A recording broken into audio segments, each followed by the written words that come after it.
Irmãos, boa tarde. Hoje é quarta-feira, dia 1º de abril. Eu já não sei nem quanto tempo nós estamos nessa quarentena, não é? Eu não sei se você está trabalhando menos. Eu estou tendo o privilégio de trabalhar mais. Na verdade, está diferente. Na verdade, é um jeito diferente de trabalhar, né? A igreja passou a funcionar completamente daqui de casa. O meu escritório de seguros começou a funcionar somente daqui de casa. E aí, como vocês também estão vivendo essa experiência, duas crianças em duas escolas diferentes, então a gente traz duas escolas para dentro de casa também. De fato, está mais trabalhoso. A gente está tendo menos tempo para tudo que precisa ser feito. Mas hoje é quarta-feira, é horário da nossa meditação. Na verdade, até um pouco mais tarde, né, do que o de costume. Nossa comunidade foi já tocada, né, pelo vírus, já tirou a vida de algumas pessoas na nossa região aqui, não é? Há uma pastora em Freme, há outros comprometidos demais por lá também. E nesse final de semana, alguém aqui em Marlborough, né, alguém até conhecido, bem conhecido na comunidade, também morreu, foi achado morto em casa. Não é? Ainda não se sabe se é por causa do coronavírus, ainda vão estudar, vão fazer autópsia para saber o que causou a morte dele, mas ao que indica, né, foi o coronavírus.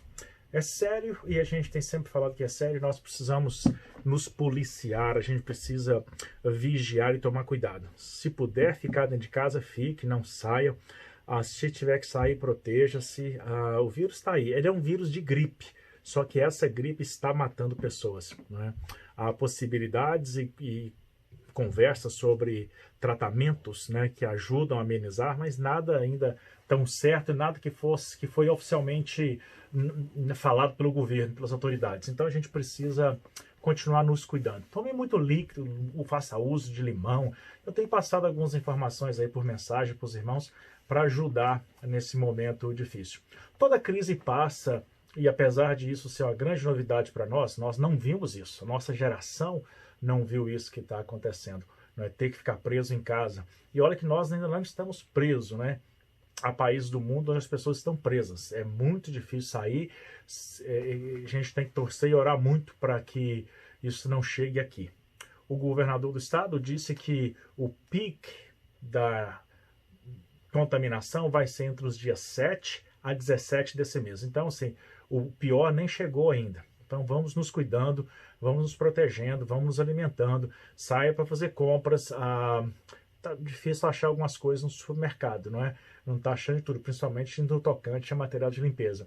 Vá, procure ir no horário que está mais vazio, procure manter o distanciamento. Olha a distância que eu estou da câmera e do telefone. Então tem que ser um distanciamento de 1 metro ou 6 pés. Não cumprimente ninguém, não receba ninguém em casa. Proteja. A gente não sabe quem está enfermo. Infelizmente aconteceu dentro da nossa comunidade uma contaminação e esse jovem está muito ruim no hospital em Ulster. Ele é membro da mesma igreja que uma das funcionárias lá do escritório e ele era aluno da irmã Josi e do irmão Klinger no curso Casados para Sempre. O nome dele é Gabriel, vamos orar por ele. A irmã Josi compartilhou o vídeo com as mulheres. Ele estava indo aos ensaios do louvor normalmente, indo aos cultos, porque o pastor deles, ou pastora, decidiu fazer o culto com o grupo de louvor e o pastor. Quer dizer, expôs, na verdade, o grupo de louvor, expôs o pastor. Então agora está todo mundo preocupado com ele, com a família dele, e quem estava lá do louvor está preocupado consigo, com a sua família, porque pode estar também contaminado. A gente não sabe quem esse vírus pegou e quem esse vírus ainda não pegou. Por isso é importante manter o distanciamento. Apesar de eu estar trabalhando mais, eu não tenho recebido pessoas em casa. E às vezes, quando tem que se encontrar, é rápido e mantendo uma distância. Precisa ser assim, não é mesmo? Mas vamos continuar orando. Vamos continuar confiando no Deus que nós servimos. E sabendo que tudo passa. Como é que você tem usado esse tempo de extra tempo? Esse tempo de ter que ficar em casa, esse tempo de trabalhar menos, ou esse tempo, às vezes, até de não trabalhar nada, não é? Como é que você tem usado? Eu vejo isso como se fosse uma multidão correndo. E aí todo mundo sai correndo e de repente todo mundo tem que parar. Não pode mais. E aí o jogo ou a disputa parou por um momento e daí a pouco vai começar de novo. A vida deu uma diminuída. Né? A vida fez um slowdown, como o americano diz. Então agora a gente precisa aproveitar esse slowdown para consertar coisas que precisavam ser consertadas. Pequenas coisas da nossa vida interior, do nosso íntimo, que precisavam ser organizados. Sentimentos precisavam ser organizados dentro de nós. Às vezes, o seu relacionamento conjugal precisava ser, organizado. Talvez o marido não estivesse tendo tempo para a esposa, ou a esposa não estivesse tendo tempo para o marido, ou os pais para os filhos. Agora há tempo, Há tempo de visitar a casa, e arrumar a casa, e ver o que precisa ser feito, se preparar. Uma nova vida vai começar, uma nova era vai começar. Você já percebeu que hoje, quando você leva a mão ao rosto, você pensa mais? Se você não pensa mais, devia estar pensando. Então essas são marcas que vão ficar em nós. A gente não vai sair por aí limpando o rosto de qualquer maneira. A gente vai sempre, primeiro, pensar antes de fazer. A gente vai tomar cuidado. A gente vai sempre ter mais consciência daquilo que a gente faz. Nós vamos lavar mais as mãos daqui para frente. Isso não vai mudar, isso não vai embora. Isso vai ficar conosco. Então a nossa saúde tem a tendência a melhorar. Em toda crise há uma possibilidade de crescimento, em toda crise há possibilidade de fortalecimento. No nosso caso, nós precisamos direcionar isso para o lado espiritual. Eu quero sair dessa crise, desse momento, mais fortalecido no Senhor. Espero que você queira também. Então é um período para dar um reset na vida. Eu já falei disso outras vezes e repito. É o momento de a gente ajustar tudo. É o momento para recomeçar. Sabe aquela brincadeira que você tem que andar em cima de um determinado caminho, um risco, ou seja, um trilho, e você saiu fora e tem que ficar esperando de novo para chegar a sua vez de voltar? Agora a gente está assim. É hora de você subir de novo, é hora de você entrar de novo nos trilhos, colocar a sua vida no caminho para prosseguir. Não desperdice esse tempo. Não desperdice esse tempo com a televisão, não desperdice esse tempo com muitas séries. Assista a televisão, veja séries, mas gaste tempo com Deus também. Reflita sobre você mesmo, gaste tempo com você mesmo. Tem muita coisa em você que está ruim e você faz de conta que não está. Está machucando a sua alma e você faz de conta que não está. Tem muita coisa em você que você quer mudar, mas não tem tempo para mudar, não consegue parar para pensar. Agora é hora de parar para pensar. Saia da cama, levante cedo, aproveite o dia. Invista esse tempo em você, para que quando recomeçar, as suas energias estejam novamente carregadas. Muitas novidades ainda vão vir, muitas coisas vão acontecer, Que nós possamos, então, estar nos preparando espiritualmente. Converse mais com Deus, fale mais com Deus, ore mais com Deus. Quero deixar para você e meditar com você hoje à noite em um versículo, em um texto que está no livro de Tiago, capítulo 4, versículo 13. Tiago 4, versículo 13. Vou repetir mais uma vez e vou pausar para que você possa abrir sua Bíblia. Tiago, capítulo 4, versículo 13. Vou pausar o vídeo. Vamos ver o que o texto nos diz. E agora, vós que dizes, vou colocar o óculos que fica mais fácil para ler. E agora, vós que dizeis, hoje ou amanhã iremos a tal cidade, e lá passaremos um ano, e negociaremos, e ganharemos? Ora, não sabeis o que acontecerá amanhã? O que é a nossa vida? É um vapor que aparece por um pouco e logo se desvanece. Em lugar disso, devias dizer, se o Senhor quiser, viveremos e faremos isto ou aquilo. Vamos orar? Pai Santo, mais uma vez nesse dia nos colocamos na Tua presença de uma maneira especial, suplicando que agora o Teu Espírito esteja preparando o nosso coração, mente e sentidos e sentimentos para que nós possamos crescer na Tua Palavra. E que o Teu Espírito Santo fale conosco nesta noite, nos fortaleça, nos restaure a confiança e a fé. Dirija-nos em tudo, guarda-nos e livra-nos desse perigo, desse mal. Que esse tempo seja um tempo breve, que esse momento logo passe, que as coisas possam se regularizar, no nome do Senhor Jesus. Amém. Eu gosto muito desse texto e já falei com os irmãos dele não muito tempo atrás, porque ele nos mostra como nós somos falíveis, O tema na minha Bíblia é falibilidade dos projetos humanos. Quantos planos você tinha agora, para o início desse ano? Aliás, quantos planos você tem para esse ano? E quantos desses planos você não vai conseguir fazer simplesmente porque um vírus que surgiu lá na China se espalhou pelo mundo todo e também chegou até você? Quantos planos estão ameaçados? Planos de viagens, planos de férias. O nosso verão, aqui que é as férias das crianças aqui nos Estados Unidos, ficou comprometido. A gente não sabe bem ao certo o que vai ser. Essas crianças vão ter que voltar para a escola, a gente não sabe. Então, todo um projeto de vida de cerca de 6 meses, pelo menos, está compromissado, não é?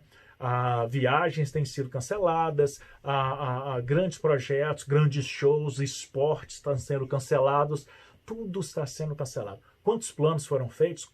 Qual a quantidade de dinheiro que foi gasta nesses projetos? Imagina os Jogos Olímpicos. O Japão se preparou para receber as Olimpíadas. Os empresários investiram muito dinheiro para ter o retorno agora. Imagina aquele empresário que colocou o dinheiro já para ter um retorno dele agora no meio do ano, sabe que agora não vai ter mais. O dinheiro dele está lá e o dinheiro dele foi investido lá e lá vai ficar investido até julho do ano que vem. Um ano. Imagina quantos planos tiveram que ser parados, não é? Imagina também quantas vidas são ceifadas, ninguém sabe quanto tempo vai se viver. O vírus é algo invisível, mas ele tira a vida. O mundo é muito grande, mas ao mesmo tempo ele é muito pequeno, cabe na palma da mão. A China está do outro lado do mundo, e o que aconteceu lá está afetando gente aqui e está afetando gente em todo o mundo. As coisas acontecem, irmãos. O texto fala que nós fazemos planos e nós confiamos no nosso plano, confiamos no nosso dinheiro, confiamos naquilo que nós temos, naquilo que nós sabemos, na nossa capacidade intelectual, na nossa capacidade física. Mas quem tem o controle de todas as coisas é Deus. O autor do livro, Tiago, ele nos fala o seguinte: ao invés da gente falar que vamos fazer, a gente tem que falar, se Deus quiser, se Deus permitir, se for da vontade do Senhor, se o Senhor nos autorizar, nós vamos fazer isso. Então nós temos planos. Planos que são falíveis, eles não são garantidos. Grandes projetos caem por terra. Às vezes uma situação dessa muda toda a história da sua vida. Às vezes uma situação dessa pode mudar a história da sua vida para mal ou pode mudar a história da sua vida para bem. Não é? As circunstâncias acontecem. Deus é quem tem tudo sob o controle dele, porque ele conhece o ontem e ele conhece o amanhã. Deus sabe todas as coisas, irmãos. Nós somos falhos naquilo que nós fazemos, naquilo que nós planejamos. Deus é quem sabe todas as coisas. Deus, ele tem o domínio de tudo. E cabe a nós simplesmente render a nossa vida ao Senhor e deixar que ele cuide de nós, e deixar que ele caminhe conosco, deixar que ele execute os planos dele nas nossas vidas. A nós basta descansar no Senhor. Aquietai-vos e sabei que eu sou Deus. É o que o salmista fala. Eleva os meus olhos para o monte, de onde me virá o socorro? O meu socorro vem do Senhor. O Senhor é meu pastor e nada me faltará. Mesmo que eu passe pelo vale da sombra da morte, Deus está comigo. Nesse período, irmãos, a gente precisa crescer o nosso relacionamento com Deus.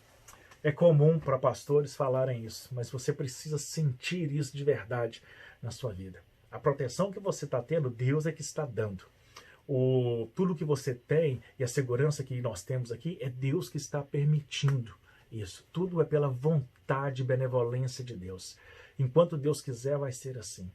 Por que ainda resistir a esse Deus? Por que ainda não se entregar a esse Deus? Por que não obedecer a esse Deus por completo? Quais são os planos que você fez para esse ano, para esse verão? Deus tem planos maiores do que os nossos. E os planos de Deus vão sempre entrar primeiro, porque eles são maiores e melhores que os nossos. E Deus é mais poderoso do que nós somos.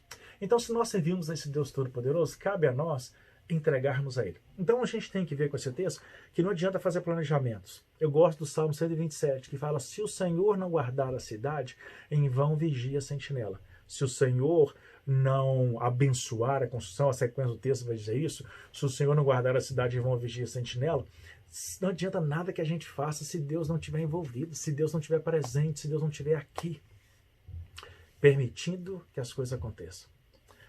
Um vírus que nem surgiu aqui, surgiu no outro lado do mundo, pode acabar com a minha vida, pode acabar com a sua vida. A vida é um vapor que se esvai. Tiago escreve isso. A vida é algo que existe hoje e amanhã pode não existir. Um brasileiro aqui em Marlboro foi para a cama no final de semana e não amanheceu na semana seguinte vivo. A morte chega assim. Um pequeno vírus acaba com a gente. Nós precisamos correr para o Senhor. Nós precisamos abraçar o Senhor, estar perto do Senhor, irmãos, porque a morte, ela não avisa, ela pode chegar. O que é que você tem feito da sua vida? Como é que você tem levado a sua vida? Que importância tem Deus para você? Você não precisa acreditar em nada disso que eu estou falando, você não precisa respeitar Deus, você não precisa levar Deus a sério. Você pode levar Deus da maneira que você quiser. A escolha é absolutamente sua. Mas períodos como esse, em tempos como esse, é que nós enxergamos o quanto nós somos fracos e o quanto Deus é mais poderoso, e o quanto Deus é poderoso, Ele é o Todo-Poderoso, e nós precisamos nos render a Ele. Então, renda-se ao Senhor. Acredite no Senhor. Confie no Senhor que Ele pode. Deus vai abençoar todo mundo? Deus pode abençoar todo mundo, Ele vai abençoar quem Ele quiser. Mas a palavra dele nos ensina que nós devemos ser obedientes a Deus. Eu tenho lido nesse período de quarentena, eu tenho lido o livro de Ezequiel. E o começo, né, aliás, o livro de Ezequiel quase todo, ele fala de destruição e morte por causa da desobediência do povo. Se você tiver coragem de ler o livro de Ezequiel, leia. Mas ele é assustador. Ele fala de morte violenta, ele fala de morte por fome, fala de morte por doenças e fala de morte por espada, por guerra. Ele fala de uma violência provinda de Deus por causa da dureza do coração do povo, porque o povo preferiu pecar, porque o povo preferiu não levar Deus a sério, porque o povo não quis respeitar a Deus. Como que o povo não respeitava a Deus? Desobedecendo as suas leis. Como que eu e você desrespeitamos a Deus, não obedecendo o que a palavra dele diz, vivendo de uma maneira dissoluta, vivendo para este mundo ao invés de viver para Deus. Deus nos convida a um viver diferente, a um viver mais próximo dele, mas só algumas pessoas vão ter a coragem de andar nesse caminho. Esse período serve para a gente ver o quanto nós não valemos nada, o quanto nós somos frágeis e o quanto nós dependemos de Deus.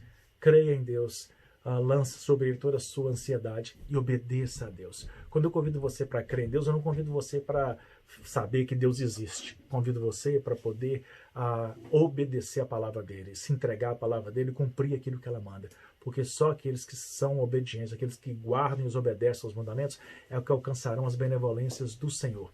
Deus não é tolo, de Deus não se zomba. Que nós possamos aproveitar bem esse tempo, remir esse tempo, para poder viver de uma maneira melhor. Que o Senhor te dê uma boa noite de sono, vamos mantendo contato aí, e no domingo nós teremos de novo mais uma mensagem para você. Que Deus te abençoe. Se precisar de oração, se quiser conversar, liga para o pastor. A gente tem orado com pessoas à distância, tem conversado com pessoas por telefone, não é? Estou aqui para servir você naquilo que for possível. Que Deus guarde a sua família. Não tem um dia, não tem uma manhã que eu não oro por você e pela sua família. Então que o Senhor te guarde, que o Senhor te abençoe e se entregue ao Senhor, obedeça ao Senhor, viva na dependência do Senhor. Amém.